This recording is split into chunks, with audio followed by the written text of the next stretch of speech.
दोस्तों नमस्कार। स्वागत है आपका हमारे इस यूट्यूब मंच पर। दोस्तों, इस वक्त की सबसे बड़ी खबर कांग्रेस पार्टी की तरफ से आ रही है। कांग्रेस पार्टी से इतनी बड़ी खबर की उम्मीद G23 बनने के बाद संभवतः किसी ने नहीं की होगी, जो खबर आज कांग्रेस के अंदर से आ रही है।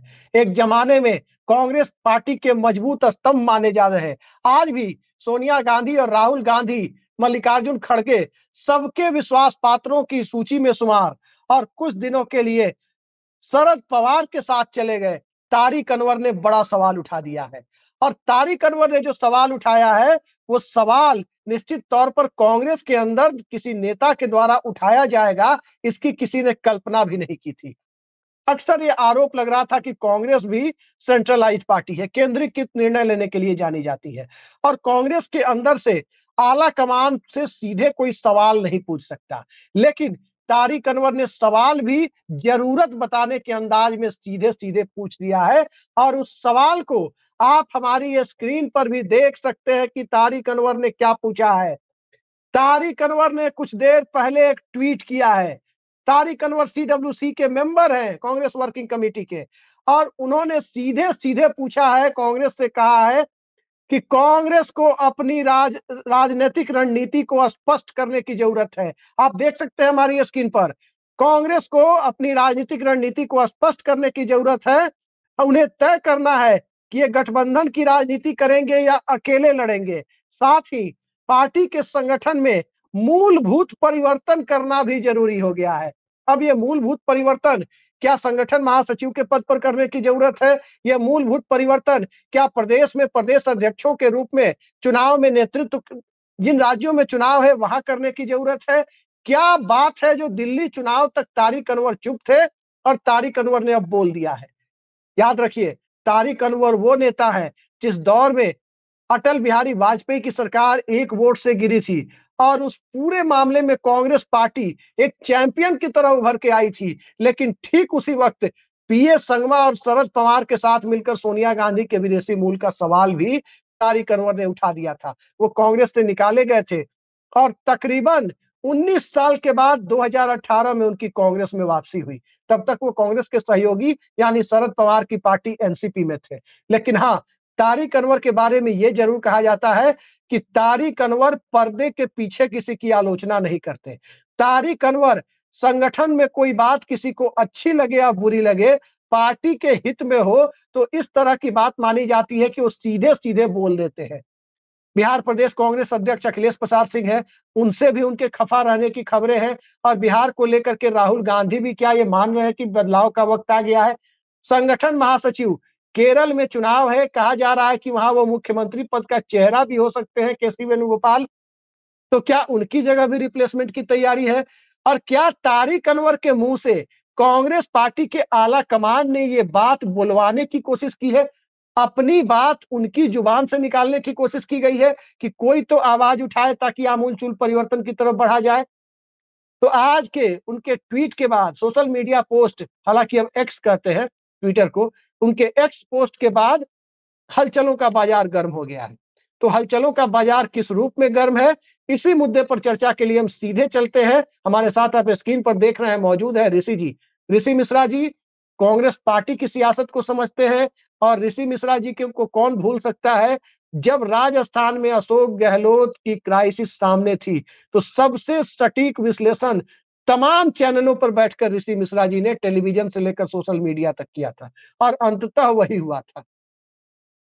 ऋषि जी, कांग्रेस को आप बखूबी समझते हैं, बहुत बहुत स्वागत है हमारे चैनल में आपका। सीधा बताइए, नमस्कार। तारिक अनवर के ट्वीट के एक एक शब्द पर यदि आप गौर करें, आपने भी वो ट्वीट देखा है, तो वो किस तरफ इशारा करता है? देखिए, कहीं ना कहीं मैं तारिक अनवर जी के बात से सहमत हूँ। पार्टी को निर्णय लेना होगा कि आपको कैसे राजनीति करना है, गठबंधन की राजनीति करना है या स्वतंत्र रूप से पार्टी को मजबूत करना है पैन इंडिया। हम्म। आप देखिए, ठीक है, आपकी लड़ाई बीजेपी से है, लेकिन पार्टी का अस्तित्व ही खत्म हो जाएगा, पार्टी ही खत्म हो जाएगी, तो आप बीजेपी से भविष्य में कैसे लड़ेंगे? एग्जाम्पल आप दिल्ली का ही ले लीजिए। यदि दिल्ली में कांग्रेस इस बार चुनाव नहीं लड़ती, गठबंधन की राजनीति करती, अरविंद केजरीवाल के राजनीतिक भविष्य का चिंता यदि कांग्रेस करती, तो कांग्रेस ऐसे भी रसातल में थी और रसातल में चली जाती। ये स्थिति बिहार का है। जब से लालू यादव का उदय हुआ, यानी डॉक्टर जगन्नाथ मिश्रा के कार्यकाल के बाद, यानी कांग्रेस का अंतिम मुख्यमंत्री डॉक्टर जगन्नाथ मिश्रा थे बिहार में, उसके बाद आप देखिए एक तरह से जनता दल, राजद, इन तमाम पार्टियों का एक तरह से लघुआ बनकर कांग्रेस ने अपने जो जनाधार था, अपना जो मतलब एक पकड़ था, उनका जो आधार था, उसको कहीं ना कहीं कमजोर किया। आज कांग्रेस तमाम बड़े राज्यों में, चाहे उत्तर प्रदेश हो, बिहार हो, आप देख लीजिए दिल्ली हो, तमाम ऐसे राज्यों में आप पिछलगुआ की भूमिका में है। और कोई भी पार्टी, अभिषेक जी, जब तक बिहार उत्तर प्रदेश में अपने बलबूते, खासकर राष्ट्रीय पार्टी स्टैंड नहीं करेगी, आप बीजेपी को टक्कर नहीं दे सकते हैं। केंद्र में सत्ता में आने का जो आप स्वप्न देख रहे हैं, वह स्वप्न को पूरा नहीं किया जा सकता है। तो कांग्रेस को निर्णय लेना होगा कि इधर जाए या उधर जाए। गठबंधन की राजनीति आप करेंगे तो आपको सैक्रिफाइस करना पड़ेगा। हर जगह कांग्रेस ने सैक्रिफाइस किया है। आप देख लीजिए जहां जहां आप कांग्रेस ने गठबंधन की राजनीति की है, कांग्रेस को सैक्रिफाइस करना पड़ा, चाहे बंगाल हो, बिहार हो, उत्तर प्रदेश हो, दिल्ली हो, इन तमाम राज्यों में आप कहीं नहीं है। एक तरफ ममता बनर्जी इंडिया गठबंधन में बने रहना चाहती हैं, दूसरी तरफ अपने सहयोगी को स्पेस नहीं देना चाहती हैं, कांग्रेस को 1-2 सीट भी नहीं देना चाहती हैं। यही स्थिति बिहार का है। लालू यादव कांग्रेस का सहयोग तो चाहिए, लेकिन कांग्रेस को सम्मानजनक सीटें नहीं देंगे हम, और सीटें भी वो देंगे जहां कांग्रेस लड़ाई में नहीं मतलब दिखती है, या वहां पे जो विपक्ष है वो बहुत मजबूत है। तो तारिक अनवर साहब का जो ये ट्वीट आया है वो बिल्कुल लाजमी है, और कांग्रेस को निर्णय लेना होगा। दूसरी बात, अभिषेक जी, आप देख लीजिए इन दिनों कांग्रेस में वो नेता शीर्ष पोजीशन पे है, निर्णय लेने वाले पोजीशन पे हैं, जिनका कोई आधार नहीं है, खासकर नॉर्थ इंडिया में। केसी वेणुगोपाल, जिनका आपने नाम चर्चा किया, वो नॉर्थ की राजनीति को क्या समझते हैं? हिंदी भी ढंग से नहीं बोल पाते। हिंदी, बहुत से कार्यकर्ताओं का ये शिकायत रहता है कि जो हम बोलते हैं वो ठीक से वो समझते भी नहीं है। आप समझ लीजिए उत्तर बिहार का कोई व्यक्ति यदि किसी वेणुगोपाल से जाके मिलेगा तो उनका इंग्लिश का जो एसेंट है वो एक अलग प्रकार का है। हो सकता है जो बिहार के जो नेता जाते हो उनको इंग्लिश नहीं आता हो। तो ये संवाद जो होना चाहिए नेता और एक संगठन महामंत्री में, वो नहीं दिखता है। तीसरी महत्वपूर्ण बात, संगठन महामंत्री का क्या दायित्व होता है? संगठन महामंत्री का दायित्व ये होता है कि पैन इंडिया, यदि कांग्रेस राष्ट्रीय पार्टी है तो पैन इंडिया पार्टी का जो संगठन है उसको वार्ड से लेके, जिला से लेके, प्रदेश से लेके राष्ट्र लेवल पर संगठन को मजबूत करें। केसी वेणुगोपाल को आपने कभी भी ऐसे बैठकों में शामिल होते हुए नहीं देखा होगा। यदि देखा होगा तो आप मुझे बता दीजिए।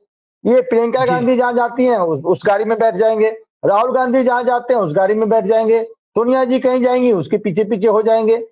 ये संगठन मंत्री का काम नहीं है। संगठन मंत्री का काम ये है कि वार्ड से लेके और दिल्ली तक कैसे संगठन मजबूत होगा उस पर काम करे। संगठन मंत्री का ये काम नहीं है कि अपने वफादारों का। ऋषि जी, मैं आपको बताऊं, जब कभी भी संगठन महासचिव पद की चर्चा होती है तो भारतीय जनता पार्टी में गोविंदाचार्य, जिन्होंने भाजपा को बनाया संगठन के तौर पर, या बाद में संजय जोशी, और इन दोनों लोगों को आप देखिए, आप बता दीजिए आप किस गांव से आए हैं, आपके गांव के कार्यकर्ता का नाम बता देंगे वो। बिल्कुल, ये होता है संगठन और संगठन महासचिव का पद, कि आपके पास ऑर्गेनाइजेशन में नीचे से लेकर ग्रास रूट लेवल काम क्या है, संगठन को नीचे मजबूत करना और कार्यकर्ता और पार्टी आला कमान के बीच सेतु का काम करना। यही काम होता है ना, कि कार्यकर्ता आपसे अपनी बात आकर कह दिया तो उसका काम हो गया, वो ये मान ले कि हमने पार्टी आला कमान को कह दिया, हमारा काम हो गया। ये होता है संगठन। एक तरफ केसी वेणुगोपाल, हालांकि वहां वो प्रभारी भी रहे हैं उनके गृह राज्य में केरल में, तारिक अनवर साहब प्रभारी भी रहे, तारिक अनवर साहब के बारे में जब चर्चा होती है तो मुझे याद आता है अपने स्कूल टाइम का वाकया। बड़ा रोचक वाकया है, ऋषि जी मैं आपको बता रहा हूँ। हम लोग स्कूल में पढ़ते थे, मतलब अभी छोटी क्लास में। वर्ल्ड कप चल रहा था और पहला मैच था इंडिया साउथ अफ्रीका का। और उसमें आपको अगर याद हो, दक्षिण अफ्रीका के कप्तान हेंसी क्रोनिये कान में एक ईयरपीस लगा के अपने कोच बॉब वुल्मर से जुड़े हुए थे, जिस पर काफी हंगामा हुआ। उस समय जो भी इक्का दुक्का न्यूज चैनल थे दिखाने लगे कि देखिए नियमों के खिलाफ है, ईयरपीस हटवाया गया। जैसे ही 1 डेढ़ घंटा बीतता है, हेंसी क्रोनिये ईयरपीस गायब हो गए।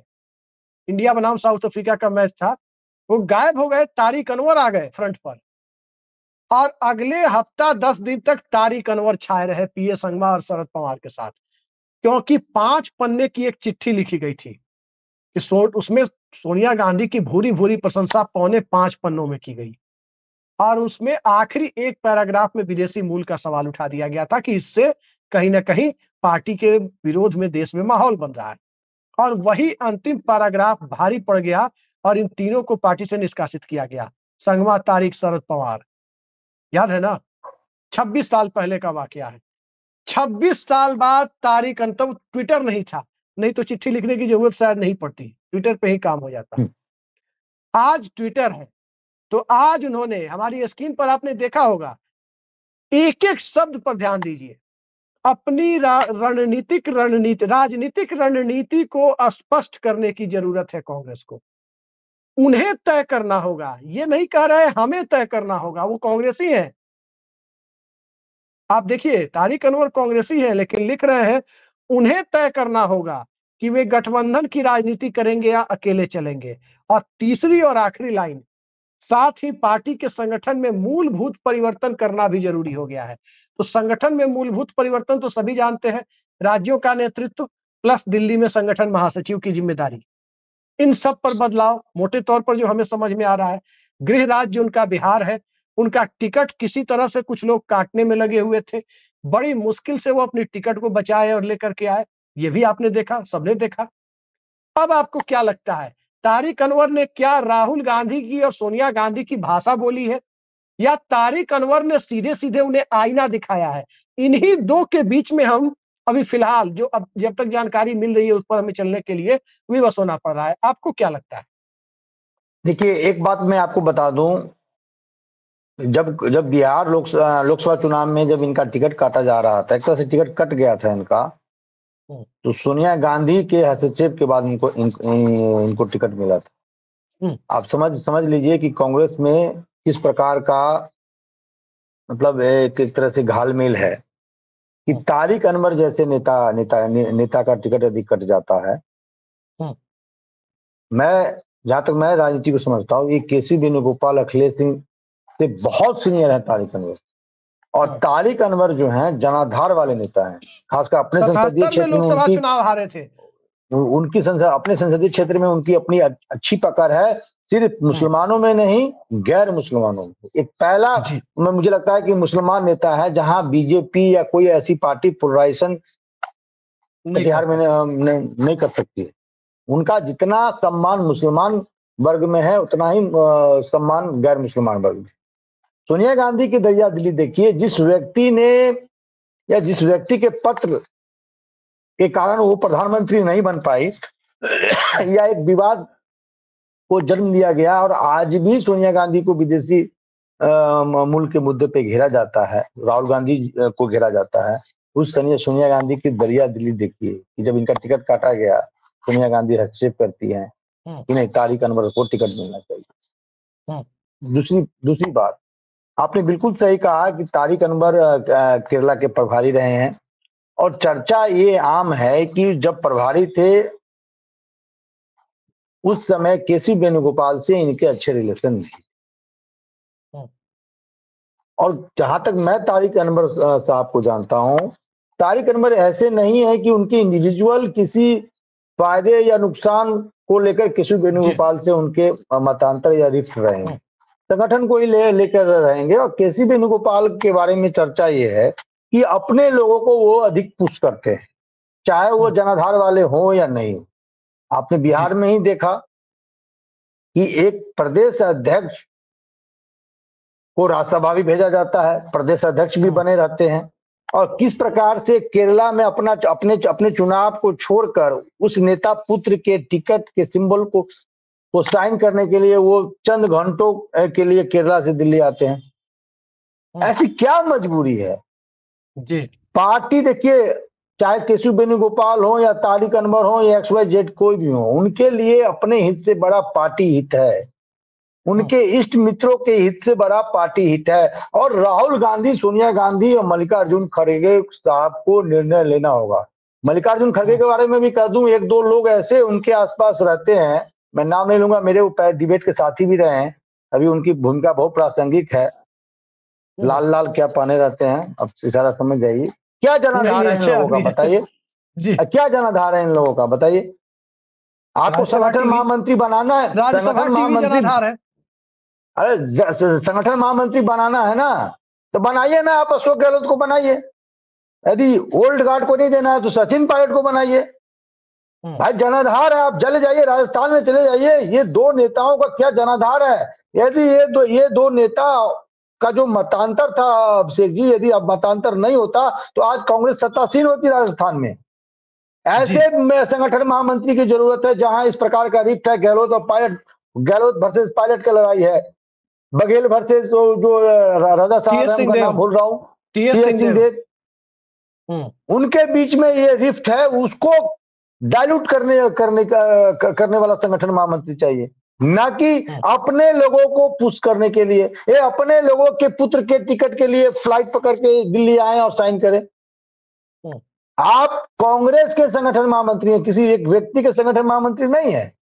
और मैं तारिक अनवर जी के बात से सहमत हूं, कांग्रेस हाईकमान को, कांग्रेस लीडरशिप को निर्णय लेना होगा। मैंने आपके ही प्रोग्राम में कहा था कि आप बॉर्डर के हिसाब से फील्डिंग लगाइएगा ना जी, कि अपने हिसाब से फील्डिंग लगा दीजिएगा। लाइन लेंथ आपका, लाइन लेंथ आजकल राहुल गांधी क्या कहते हैं, संविधान बचाओ। पिछड़े अति पिछड़े जिनको आज तक सम्मान नहीं मिला, आज तक उनका हक नहीं मिला, उनके हक की लड़ाई की बात करते हैं। अब प्रदेश अध्यक्ष आप कैसे एक व्यक्ति को बना रखे। तो तारिक अनवर साहब के बात से मैं बिल्कुल सहमत हूं, लेकिन तारिक अनवर साहब के इस बात, जैसे उन्होंने पब्लिक डोमेन में इस बात को रखा है, उससे भी मैं सहमत नहीं हूं। यदि उनको किसी बात को लेकर वो कंसर्न थे, वो सोनिया गांधी से मिलते, और तारिक अनवर की इतनी हैसियत है कि यदि सोनिया गांधी से रिक्वेस्ट करेंगे तो उनको टाइम आसानी से मिल जाएगा, राहुल गांधी से टाइम आसानी से मिल जाएगा। कम से कम मल्लिकार्जुन खड़गे के सामने ही बात रखते जी। लेकिन नहीं, ये बात ऋषि जी, एक बात तो इसमें और है, तारिक अनवर में एक संगठन वाली बात तो हम लोगों ने चर्चा कर ली कि जैसे बिहार में भी राहुल गांधी पिछड़े वर्ग और दलित वर्ग की बात कर रहे हैं, महादलित की बात कर रहे हैं, अति पिछड़े की बात कर रहे हैं, और अध्यक्ष पद पर सवर्ण बिठा रखा है, तो स्वाभाविक है कि वहां पर, और उन अध्यक्ष को बनाने में तारिक अनवर की भूमिका सबसे बड़ी रही है। तारिक अनवर और निखिल कुमार, इन दोनों की भूमिका बहुत बड़ी थी अध्यक्ष बनाने में। मीरा कुमार भी, लेकिन अब तारिक अनवर, मीरा कुमार और निखिल, और तीनों का टिकट कटवाने में लगे हुए थे अखिलेश प्रसाद सिंह। तीनों लोगों का टिकट कटवाने में लगे हुए थे। अंत में मीरा कुमार ने डायरेक्ट जनपद कांटेक्ट की, तब जाके उनके पुत्र को टिकट मिला, और ऐसे क्षेत्र से मिला जहां हार निश्चित था। निखिल कुमार का टिकट कट भी गया। देखिए मैं ये कह रहा हूं क्योंकि इन दिनों क्या डेवलपमेंट हुआ है। अभी कुछ दिन पहले राहुल गांधी आए थे और प्रदेश अध्यक्ष को इस बात की जानकारी नहीं थी। इतने नाराज हैं राहुल गांधी, प्रदेश अध्यक्ष को ये जानकारी नहीं थी 2 दिन पहले, 48 घंटा पहले, कि राहुल गांधी पटना आ रहे हैं। जी नहीं ऋषि जी, हमें ये बताइए, उन्हें ये तय करना है, अपनी पार्टी के बारे में ही कह रहे हैं कि उन्हें ये तय करना होगा कि वो गठबंधन की राजनीति करेंगे या अकेले चलेंगे। पहली बात, ये बात उन्होंने कही है। तो गठबंधन की राजनीति क्या उन्होंने दिल्ली को लेकर कही है जहां चुनाव हो गया, या बिहार को लेकर कह रहे हैं जहां चुनाव होना है, या फिर जिस बॉर्डर से वो जीत कर आते हैं, बंगाल बॉर्डर से, वहां भी बिहार के बाद चुनाव होना है, वो किस राज्य को लेकर कह रहे हैं, ये सब या सबको लेकर कह रहे हैं? देखिए उन्हें कहने का तात्पर्य है जो डिसीजन मेकर हैं, और मैं ये जी। बात कहने में मुझे थोड़ा भी संकोच नहीं है कि 4, 5, 6 लोग हैं कांग्रेस में, वही डिसीजन लेते हैं, बाकी लोगों का कोई रोल नहीं होता। तो उन्हें कोट करने का अर्थ आप समझ लीजिए किन को लेकर कह रहे हैं। और जहां तक गठबंधन नहीं करने की बात है, तो ये राष्ट्रीय परिप्रेक्ष्य में कहा गया है और फोकस जरूर बिहार होगा, क्योंकि कुछ महीनों में बिहार में विधानसभा चुनाव होने हैं और वहां आप गठबंधन के राजनीति में हैं। जी। तो तारिक अनवर ने राष्ट्रीय परिप्रेक्ष्य में कहा है कि कांग्रेस को ये निर्णय लेना होगा कि आप गठबंधन के राजनीति में चलना चाहते हैं या अपने बलबूते चुनाव लड़ना चाहते हैं। आप देखिए दिल्ली में ठीक है आपको 0 मिला, लेकिन दिल्ली में जो आपने पॉलिटिकल मूव किया उसका फायदा आपको बिहार में मिलेगा। जो लालू यादव 40-50 से अधिक सीटें नहीं देना चाह रहे थे, अब आप लालू यादव डरे हुए हैं। जो हाल केजरीवाल साहब का हुआ है, यदि कांग्रेस के साथ गठबंधन राजद नहीं करती है तो वही हाल जो केजरीवाल का हुआ है वही तेजस्वी का होगा बिहार में। जी। तो कहीं ना कहीं देखिए, माँ भी बच्चों को दूध तब पिलाती है जब बच्चा रोता है। आप गठबंधन में हैं, आप डिमांडिंग कैपेसिटी में है ही नहीं। लालू यादव स्पष्ट कहते हैं आपके सवाल यही है ना पहलवान कहाँ है। ऋषि जी, सवाल तो घूम फिर करके वही आ रहा है ना कि क्या तारिक अनवर बिहार में कांग्रेस को अकेले चलने के लिए इशारा कर रहे हैं या तारिक अनवर कह रहे हैं कि नहीं भाई गठबंधन को बनाए रखना होगा, और गठबंधन बनाए रखना होगा तो लालू यादव की मर्जी का अध्यक्ष नहीं अपनी मर्जी का लाना होगा। क्या कर रहे हैं? बिल्कुल समझ में नहीं आ रहा है। बिल्कुल इशारा उसी तरफ है कि ठीक है हम गठबंधन की राजनीति करते हैं। देखिए परिस्थिति के हिसाब से निर्णय लेना पड़ता है। ठीक है आपको बीजेपी जेडीयू को रिप्लेस करना है और मेन जो टारगेट है कांग्रेस का बीजेपी है राष्ट्रीय फलक पे, ठीक है। तो लेकिन गठबंधन का मतलब ये नहीं कि आप जो बड़ा पार्टनर है उसके पैर में आप लेट जाओ। जो वो कहे कि भैया ये अध्यक्ष होगा तो उसको अध्यक्ष बना दो, ये उम्मीदवार होगा तो उसको उम्मीदवार बना दो। ये तो समर्पण करना हुआ ना। गठबंधन में जो सहयोगी दलों का जो सम्मान होना चाहिए वो सम्मान तो आपको नहीं मिलता है। आप कहते हैं अखिलेश को अध्यक्ष बना दो तो अखिलेश का अध्यक्ष आपने बना दिया। आपने कहा XYZ को टिकट दे दो तो दे दिया। आप ये सीट ले लो तो ये सीट ले लिए, चाहे आप हार जाए जमानत जब्त हो जाए। निर्णय तो लेना पड़ेगा। और बिहार कांग्रेस में तारिक अनवर हो, निखिल कुमार हो, मीरा कुमार हो, पप्पू यादव हो, कन्हैया कुमार हो, ये लोग भी एक गुट है, इधर है। और अखिलेश सिंह और ये एक अपने पुत्र के राजनीतिक भविष्य संवारने के लिए जो आए हैं अभी पुराने प्रोफेसर साहब रामनितन सिन्हा। रामनितन सिन्हा को प्रोफेसर साहब को ये गोली दे रखे हैं कि आपके बेटा को टिकट देंगे।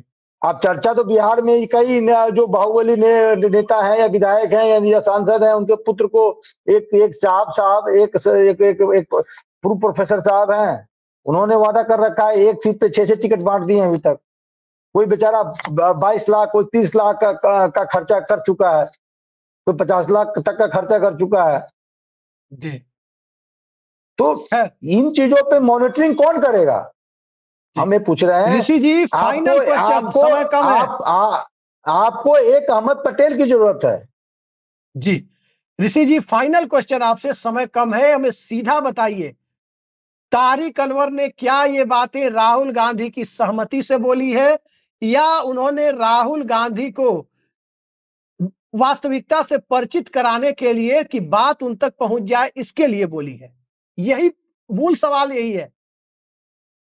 हो सकता है राहुल गांधी बहुत नेताओं से छुटकारा पाना चाहते हैं, लेकिन राहुल गांधी के बारे में जानते हैं कि ये राहुल गांधी बेचारे खुल के कह नहीं पाते हैं। पिछले लोकसभा चुनाव में जैसे ही कांग्रेस की बुरी तरह से हार हुई, आपको याद है जो बैठक हुआ CWC का, उसमें कई बड़े नेताओं को राहुल गांधी ने कहा कि आपकी जिम्मेवारी पार्टी को जिताने की थी, आप अपने बेटे को जिताने में लगे हुए थे। लेकिन राहुल गांधी सिर्फ गुस्सा जाहिर करके छोड़ देते हैं, एक्शन नहीं लेते हैं। तो राहुल गांधी हो सकता संकोच बस कुछ नहीं कहना चाह रहे हो, तो किसी नेता के माध्यम से और तारिक अनवर राहुल गांधी के अच्छे रिलेशन है, ये भी मैं बता दूं आपको। जी राहुल गांधी पुराने नेताओं का और गांधी परिवार का एक एक नहीं, एक एक राहुल एक गांधी एक, में एक एक, खासियत है। देखिए, व्यक्तिगत तौर पर मैं जानता हूं राहुल गांधी को अच्छे से, और उनके व्यक्तित्व को जहां तक मैंने पढ़ा है, एक खासियत है, आप खरी बात अगर उनके सामने करते हैं और उस बात से वो असहमत भी हो, अगर आपके अंदर ये मादा है कहने का कि राहुल जी आपके पॉइंट ऑफ व्यू से हम असहमत हैं, तो राहुल गांधी इसका बुरा नहीं मानते। राहुल गांधी दरअसल चापलूस संस्कृति वाले लोगों से, कि जो आप कह रहे हैं सूरज पूरब में उगता है तो हाँ, पश्चिम में उगता है तो हाँ सही कह रहे हैं, पश्चिम में ही उगता है, वैसे लोगों को राहुल गांधी पसंद नहीं करते हैं। ये एक आप तो मैं बात जानता हूं।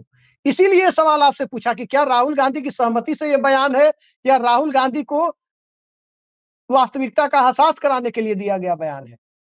अब कुछ दिन पहले राहुल गांधी आए थे बिहार, एक नेता चापलूसी करने गए कि हमने ये मकान बना दिया, वो मकान बना दिया। राहुल गांधी डांट दिए कि आपको हम कॉन्ट्रैक्टर के रूप में थोड़ी यहाँ अपॉइंट किए थे, आपको जो जिम्मेवारी बिल्डर के दिया रूप गया में। था उस पर बिल्डर के रूप में आपको जो जिम्मेवारी दिया गया तो उस पर आपकी क्या भूमिका, आपने क्या किया बताइए।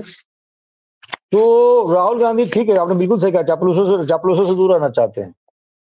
तारिक अनवर पुराने नेता हैं और गांधी परिवार के वफादारों में से रहे हैं। हालांकि कुछ दिनों के लिए उनका थोड़ा ये हो गया था, कभी कभी होता है शॉर्ट सर्किट लग जाता है, तो लेकिन पुराने हैं। अब खासकर सोनिया गांधी के लिए ये चर्चा आम है कि पुराने नेताओं को बहुत सम्मान करते हैं, खासकर जो राजीव गांधी के इरा के हैं या इंदिरा गांधी के इरा के। तारिक हमारे अनवर यहाँ के से बारे में। हम हमारे यहाँ से एक नेता थे, पूर्व केंद्रीय मंत्री, अब नहीं है दुनिया में, एलपी शाही। सोनिया गांधी को जब जानकारी मिला कि गांधी परिवार के बहुत करीबी रहे हैं, वफादारों में रहे, तो उस जमाने में उनको गोवा का गवर्नर पद ऑफर किया गया। बोले आप चले जाइए, गोवा चले जाइए, लेकिन बेचारे नहीं गए। वैसे भी मुजफ्फरपुर के लोग गोवा ज्यादा जाते हैं गवर्नर बनकर। हाँ मृदुला सिन्हा जी, हाँ मृदुला सिन्हा जी। तो जी, कुछ रिश्ता, ये रिश्ता क्या कहलाता है मुजफ्फरपुर और गोवा का? नहीं, अब छोटा राज्य था, पूर्व केंद्रीय मंत्री थे, जी शिक्षा मंत्री थे सर राजीव गांधी के कैबिनेट में। तो जी। उन्होंने कहा कि भाई पुराने नेताओं को सेटल किया जाए। तो सोनिया गांधी में ये है कि पुराने नेताओं का बड़ा सम्मान करते हैं। हो सकता है कि राहुल गांधी के इशारों पे ही इस प्रकार का बयान दिया गया, क्योंकि केशव वेणुगोपाल से पार्टी छुटकारा पाना चाहती है। हाँ, बिल्कुल छुटकारा पाना चाहती है, एक सम्मानजनक रिप्लेसमेंट कांग्रेस चाहती होगी। उसी संदर्भ में हो सकता है कि पर्दे के पीछे इस खेल को अंजाम तारिक अनवर ने दिया है। राहुल बिल्कुल गांधी के बिल्कुल इशारे पे आपने हो सकता है बयान जी। बिल्कुल आपने सही कहा। और सियासत में इस तरह संकेतों की भाषा कई बार नेतृत्व के इशारे पर लोग बोलते रहे हैं और बोली जाती रही है। और तारिक अनवर, जिनके बारे में बताता चलूं कि तारिक अनवर जब सीताराम केसरी बिहार प्रदेश कांग्रेस के अध्यक्ष थे 1977 में, तो तारिक अनवर युवक कांग्रेस के अध्यक्ष थे। 77 का चुनाव वो हार गए थे कटिहार से, लेकिन 80 का चुनाव वो जीते और फिर युवक कांग्रेस के राष्ट्रीय अध्यक्ष बने। 80 के दशक में ही बिहार प्रदेश कांग्रेस के अध्यक्ष रहे। इसलिए कई लोग जो ये बात कहते हैं कि तारिक अनवर बिहार अध्यक्ष बनना चाहते हैं, जो आदमी 38-40 साल पहले प्रदेश अध्यक्ष रह चुका, वो 40 साल बाद अध्यक्ष बनेगा, ये सोचना दरअसल मुझे लगता है कि ये मुगालते वाली बात है कि इस तरह की बातें करके लोग सियासत की वास्तविकताओं को नकारना चाहते हैं। वैसे भी राहुल गांधी अब नए लोगों को कमान देने के पक्ष में है। 60 साल से कम उम्र वालों को कमान देना चाहते हैं राज्यों में हर जगह। सवाल यही घूम फिर कर आता है कि दिल्ली चुनाव में गठबंधन नहीं होने की वजह से भारतीय जनता पार्टी को सफलता मिली, तो क्या तारिक अनवर उस तरफ इशारा कर रहे थे, या फिर तारिक अनवर उस तरफ पुश कर रहे हैं कि दिल्ली वाली रणनीति अब आगे भी चलनी चाहिए, जिसको गठबंधन करना है हमारी शर्तों पर गठबंधन करे, अन्यथा हम दिल्ली की तरह एकला चलो की रणनीति पर चल सकते हैं। तारिक अनवर की बात में इस दूसरे तर्क में ज्यादा दम लगता है, क्योंकि आज की तारीख में तारिक अनवर सोनिया गांधी के भी विश्वस्त हैं, खड़गे साहब के भी विश्वस्त माने जाते हैं, राहुल गांधी के भी विश्वस्त माने जाते हैं। तो देखिए, जिस तरह की बात तारिक अनवर ने कही है, वो बात मामूली नहीं है। वो किसी G23 का हिस्सा नहीं थे जब राहुल गांधी के खिलाफ साजिशें हो रही थी। जो लोग G23 का हिस्सा थे, कोई सीएम कैंडिडेट बन गया था अपने राज्य में, तो कोई प्रदेश अध्यक्ष बन गया, लेकिन तारिक अनवर उस टीम का हिस्सा नहीं थे। खैर, उस टीम का हिस्सा नहीं थे, लेकिन आज जुबान खोल दी है, तो इसके गहरे मायने हैं। देखते जाइए क्या होता है। ऋषि जी, आपने समय निकाला कांग्रेस के अंतःपुर की इस कहानी पर, बड़ी सार्थक चर्चा की। बहुत बहुत धन्यवाद आपका। नमस्कार।